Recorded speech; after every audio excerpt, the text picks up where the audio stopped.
Alright, so what is up, guys? Thank you for clicking on this video and watching. So today I am going to start the rebuild process on my semi-fucked EJ20 single overhead cam, not dual overhead cam like they have in the O2 Bug Eyes and up. This is the single overhead cam that I got from a JDM dealer.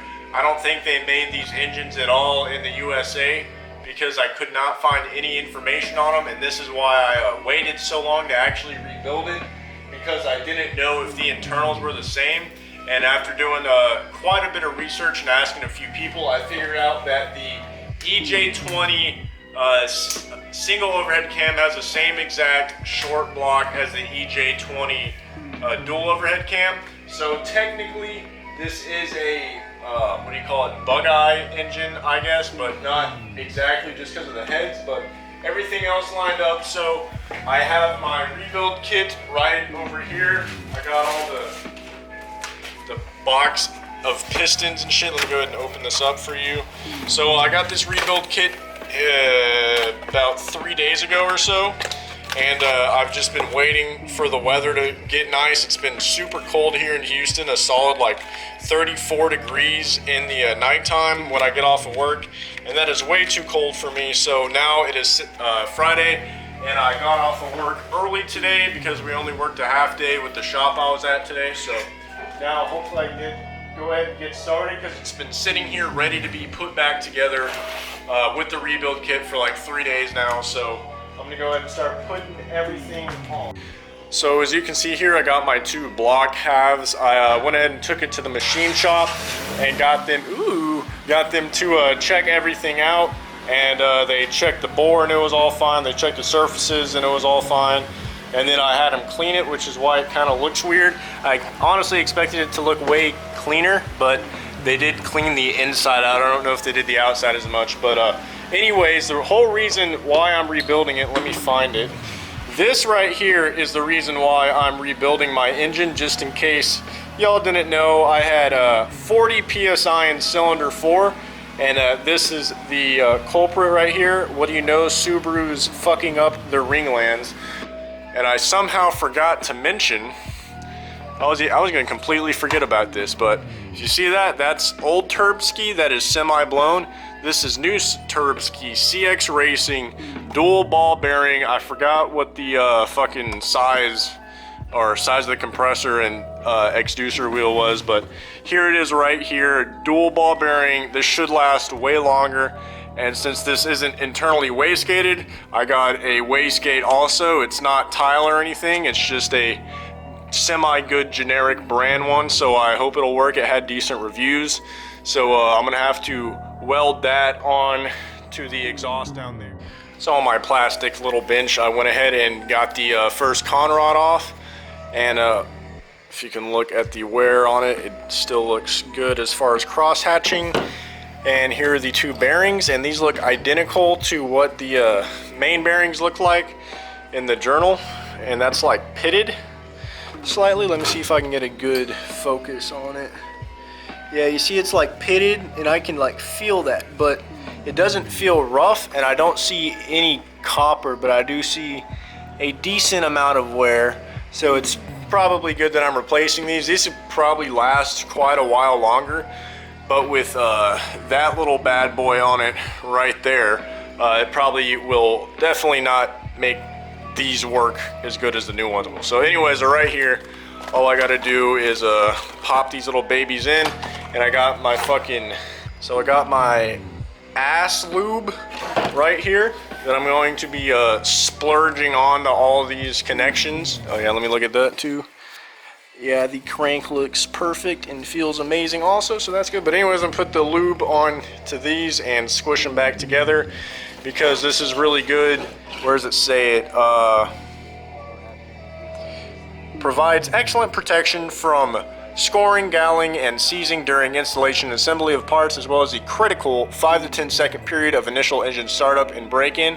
So that's what this stuff's good for. I've seen quite a few engine builders use it before when I've been watching videos of them. So I went ahead and bought me a little tube of this lube. I'm gonna splurge it on everything. And the other thing, I just noticed it says 98 on all the conrods, so I wonder if this is from a 1998 EJ20. So I'm not sure. I don't really care because I'm rebuilding it now anyways, but time to get on to the next one.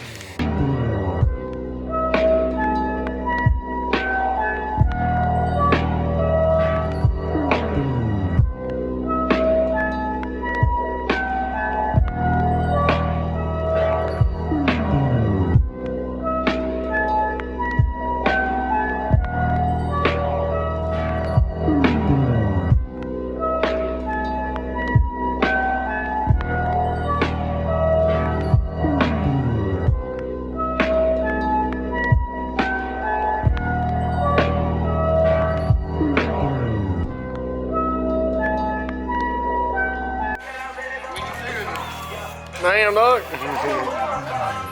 What? Get the fucking beer in it, dog? Shoot the damn burrito. But this man fucking working on his damn car while I'm rebuilding my engine. But what the hell are you doing over here, dog? Oh yeah, look at that. You're wheel bearing. I'm rebuilding. To fucking do that. I'm rebuilding your wheel build. Oh, I thought that was some fucking dirt on your arm. It just fucking burnt down forest. Thank you. I brought the alcohol. Alcohol boy, baby. Fresh off of work, dog. Hell yeah. Bro, what the fuck? I told you to stop smoking, dog. Speaking, sorry. You actually bought another fucking pack. I'm disappointed. So I used a Sharpie to mark where the gasket needs to go. And if you want to like pause the video right here, so I think you can see all of it. But you just got to put a gasket on everything or else it'll leak. And you also want to put in your 4 O-rings where they need to go. And this one's for coolant, and I think these 3 are for oil. So you want to make sure you have those, or else you will have low oil pressure and then leak coolant into your oil forever. So now that I got all this laid out, I can now trace. Look at that, the bitch is like splurging its fucking self. But I'm gonna clean that off, put gasket everywhere, and then set the other case on top. And I have nothing on there, but make sure you have a clean surface for both of them to lay onto, and then just squash them on.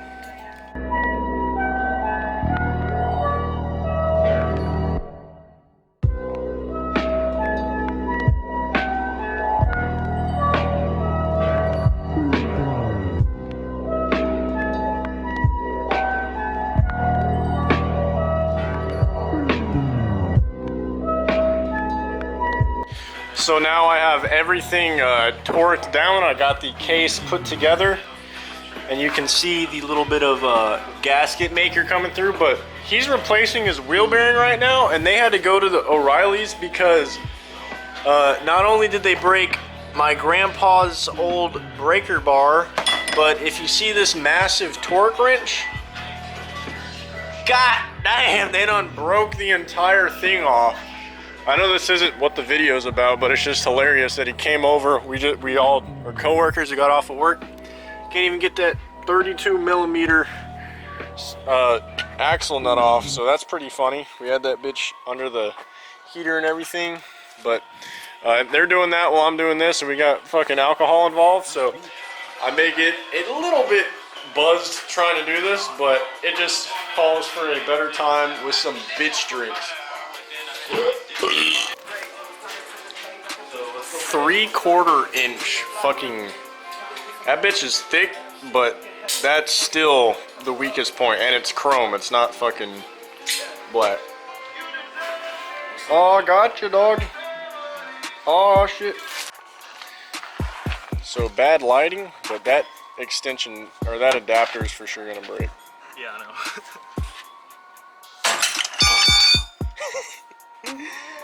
Tell me you just broke that. Why is it coming off? You literally told me it's warranty though. Check.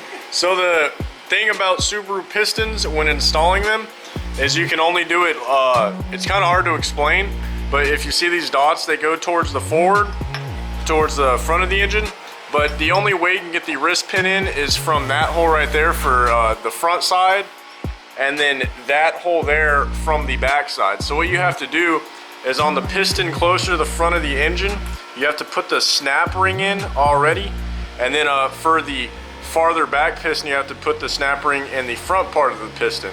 So that way when you hammer in the wrist pin through that hole, you can just put the snap ring in really easily, because I'm pretty sure it's impossible to put the snap ring all the way through to right there on the front part, or vice versa for the back. So you want to make sure they're orientated correctly to go where you want them to go, and then you follow the normal protocol for applying piston rings onto the piston at 1/3 where the openings are at. So opening there, and then I got my piston ring compressor, and don't mind his fuckery going on back there, but I'm gonna be doing this in the background, and I'm gonna have to crank the engine over, but I'm not gonna be able to put it in right there. I think I can actually take this off and put it here, but That is amazing. That bitch is hot as fuck. the fucking torch Wait, and the how does- fucking impact got that bitch off. God damn. Hell yeah, brother.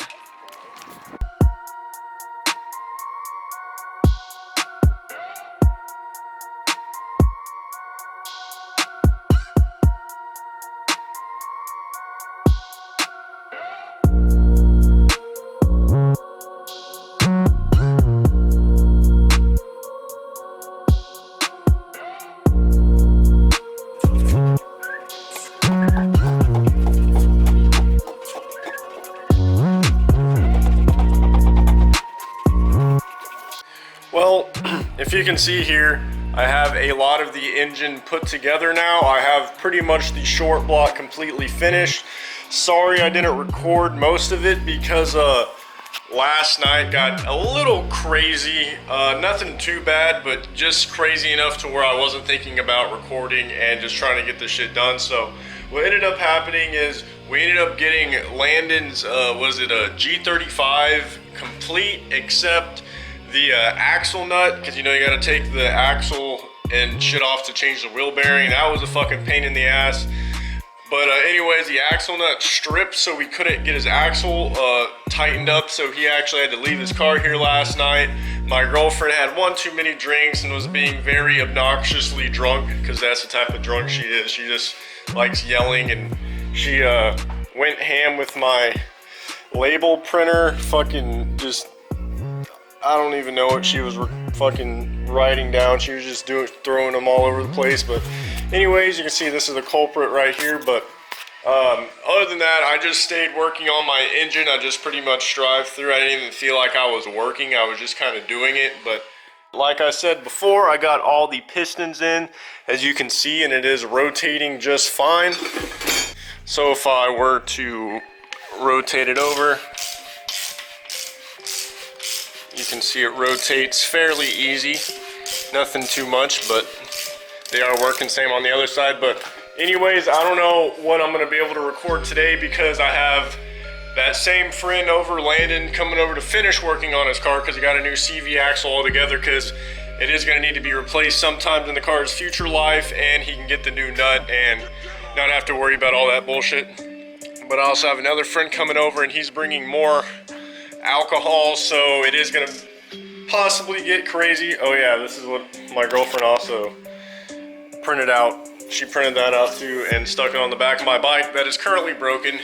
Just in case y'all didn't know, what ended up happening to it, let me take this off, I just fucking stuck that on there, is it's stuck in gear. I was riding it, doing a wheelie, and then all of a sudden it slammed me down and my chain busted off.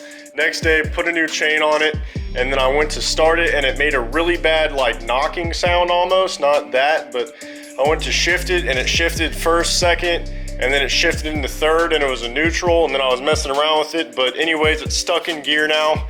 The back wheel is stuck, so I'm gonna have to figure that out. That may be for another video if I have to split the casing on it and everything. But anyways, this video is going so many different places, but I need to put my camera on the charger, and I'm just gonna do some miscellaneous stuff to this, nothing important.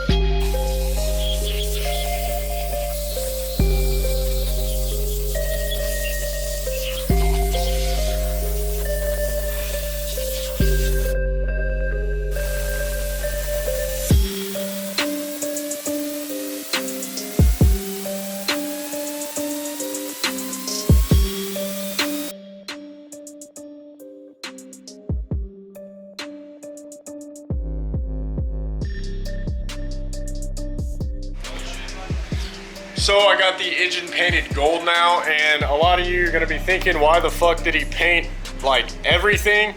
And it's because it doesn't really matter that there's paint. Like all these areas where the gasket sits, I'm gonna end up scraping that off. Gasket goes there, I'm gonna clean that out. So it's not a huge deal.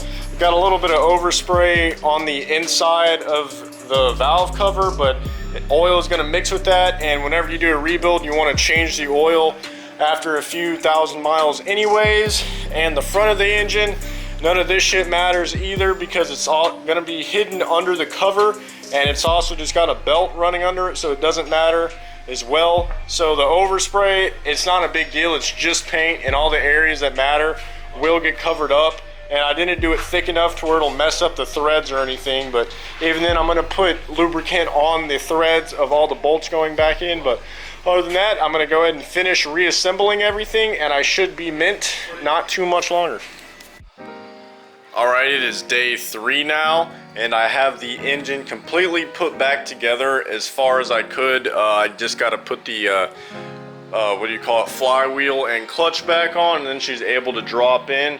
I didn't think this needed to be recorded because it literally took me like 5 minutes to get to this point from an open block, because just valve cover, zip, and then the intake manifold, just a few bolts, that, and then timing it took quite a while, but it wasn't that bad. But I ended up going to O'Reilly's and getting some cheap oil just to break it in, some 530. I don't know exactly what I need for the rebuild, but just that. I also got a donut Hot Wheels, hell yeah, to match my motherfucking tattoo.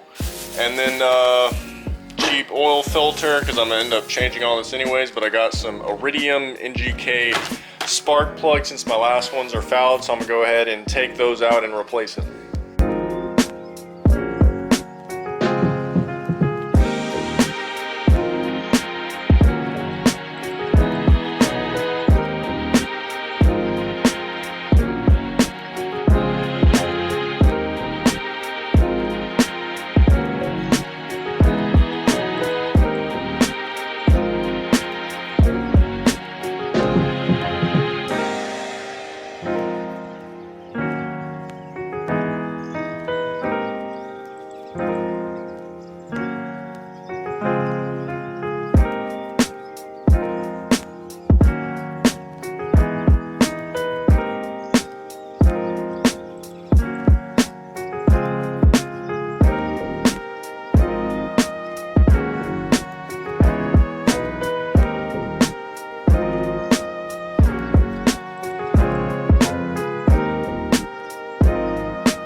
Ladies and gentlemen, the car is fully put back to, well, actually I can't say fully put back together, but as far as it being able to start, it is fully put back together. And all I'm missing is the turbo. Technically, if I wanted to, I could put the old turbo back on and then have something to drive, which worst case scenario I might do till I can get that. But I do have the, where's it at? The flange for the new turbo. And I don't know if I said this earlier, but I can lay the flange on the old one, and then I'm thinking about marking it, like picking exactly where I want it to go as far as the turbo to stand, and then I can mark it and then just cut at the mark. That way I can not have to worry about, because you see the hole, there's going to be overlap where there's not going to be anything, so I could just do that. Because these flanges are like $15 or something on eBay, so I could just get another one. Sorry, I'm a little bit out of breath, but the car is able to start now, except there's one thing that I did not plan on happening, which was my shifter bushing went out a long time ago, and I was messing with it, and I just completely forgot about it as soon as my rebuild kit came in. But I've been cranking the engine over without it starting on purpose. I have the coils unplugged, that way I can cycle the oil through, and then I also have my oil feed for my turbo just going straight in my dump. Alrighty, I got everything plugged in. I have no air filter, but it doesn't matter because I'm just gonna move it right over there. But I think it is now the moment of truth. I have been cranking it over, letting the oil cycle through, And if you can see, I have no bushing in here because my shit's done blown, so I'm about to have to order one of those or something. But it doesn't fucking touch anything, but I can still shift gears. It is in neutral right now. That's how much play I got. But anyways, I think it's the moment of truth to see if she's actually going to start. So I'm gonna just cycle the fuel pump, and if you can hear it, you may be able to hear that. But I'm really scared. I want it to start up first try, and we're gonna see. Okay, I think it's the moment of truth. Everything good? My heart is racing.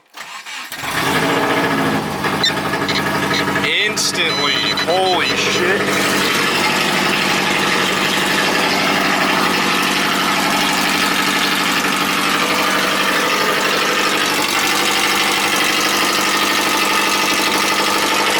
So as you can see, she's smoking a wee bit, and I just drove it around my yard real quick. And when I pulled back, and if you can see, that's water, like just from it dripping, but that back thing's oil. And I got up under the car, and it was leaking from the front case. So one of those things is actually leaking, which is gonna be an issue. So it's not that severe. And then if you're wondering what this mess is, I had the hood stay, it's hooked there, and I had it there, and I grabbed it, but I fucking yanked this instead, so I shot oil, and that is working, so that is nice to know. But other than that, I'm gonna figure out what that leak is, and then hopefully I can get the turbo situated and mess with. But other than that, she feels really nice and all nice and preppy. And what turned out happening is, first I had a little vacuum leak, so I put a screw in there, and the other thing was I had this too tight. I never adjusted it, but I guess it changed, I don't know. So it had the throttle stuck a little bit open, which is why it was idling so high, so I fixed that. But other than that, I'm figuring out this issue, and hopefully it's nothing too bad. So it is later than the day now. I took a little break, and then I went ahead and came back out here in Crocs and shit, whatever. And I was messing with my turbo setup because, you know, I want to figure that out. And so I actually got really lucky. So on my stock, or however I had to do it, this was my oil feed. And then I had the banjo bolt. You can see a little restriction in there, and that went into that turbo. And then this little bag came with the new turbo, and in that bag it had all the, you know, gaskets and other banjo bolts. This is for like the cooling lines if you want to do water cooled and oil cooled, which I'm not going to do water cooled because it's too much. But I got really lucky because it came with a little adapter, and that adapter was this same thread, so it threaded right into my stock, or not stock, but you know, the oil feed line that I was using before, and then it adapts straight through the top. So instead of having a banjo bolt, you know, and then the line going in, I'm gonna have to thread it in, which is gonna be a little bit more difficult. But anyways, now that I got that figured out, I got the little bar bolted on the bottom, which also is the same exact size as the hose for my oil drain. But if you see this flange sitting on the thing, you will notice that this hole lines up directly with that hole right there. And then if I have it a little to the side, that's how I had the turbo before. I didn't want it straight on, just in case something, you know, were to go into it or whatever. So I have it a little bit to the side, and it is almost perfect like that. Since it's a little offset, you can see that's a little bit to the side almost, and the turbo sticks out. So the front intake of the turbo sits like right here. And this is really nice because whenever I had this mocked up perfectly, you can see that hole is open, that hole's open, and these two go right on the sides of the other part of the flange. It's kind of dark, but you see the hole goes there and there. So literally all I would have to do is I could just weld it on the inside, or do the opposite, weld it on the outside right here.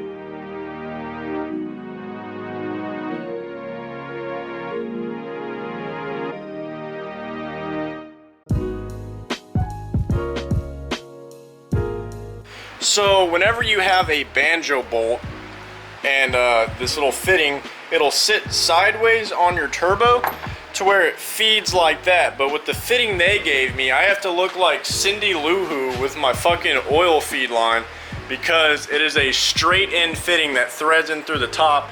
So like my last turbo would sit, and then I could feed it, I fed it down in between my up pipe and other part of the exhaust, and I did that. But now this bitch gonna fucking sit straight up and look kind of stupid.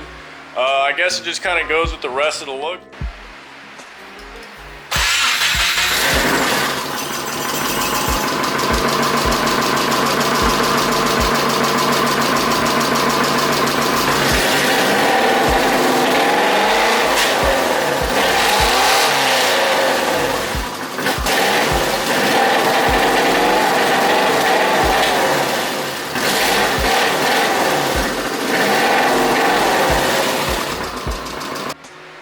Well, ladies and gentlemen, I somehow did it, and I have no idea how, but I have everything connected. Like, this car is fully connected. I ended up taking the hood off because my hood pins have been pissing me off and it wasn't gonna fit properly, but now everything is on, and I'm scared to take a test drive, but that's the last thing. And the only issue is there is no exhaust on it, and if you can see, directly in front of it is the intercooler. So this is gonna be a real nice hot air intake, but this is just temporary because what I planned on doing was this.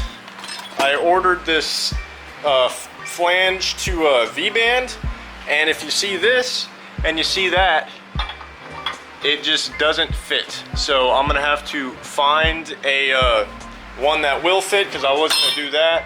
And then where's it at? I have my 3-inch V-band that I ordered that I was gonna get done, so I may just get that V-band mount welded right there and then put a pipe that goes like straight up, because the last pipe went like that and it was cool and all, but it made hot air go inside my car the entire time, and it sucked because I don't have AC. So I had my windows down, and I could not have my windows down on that side, so probably just gonna have a pipe come up pretty far, maybe like that high or so, that goes more up and away from my car. That way it doesn't get it dirty and go in my window, so I can actually stay cool. But other than the small oil leak, I think I'm gonna go take it for a test drive. It's Sunday night, but it is only 8:40 or so, so I may go do that and see how it goes. Alrighty, my shifter is still completely fucked, and I am still having an oil leak, and I have no wastegate on, but I don't think I'm gonna push it that hard. I think I'm just gonna go for a nice little stroll. I can definitely feel some power that is there.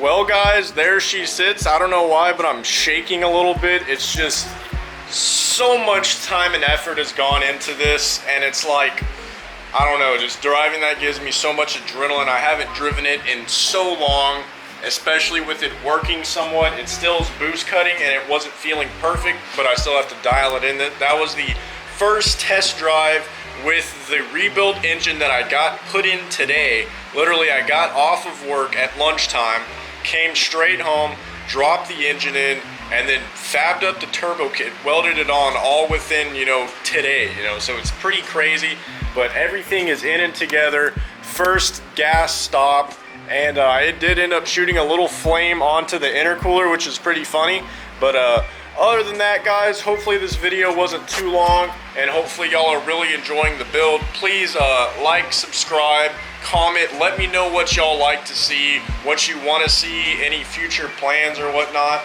So anyways guys, thanks for watching. Follow my 2 Instagrams, and motherfucking peace.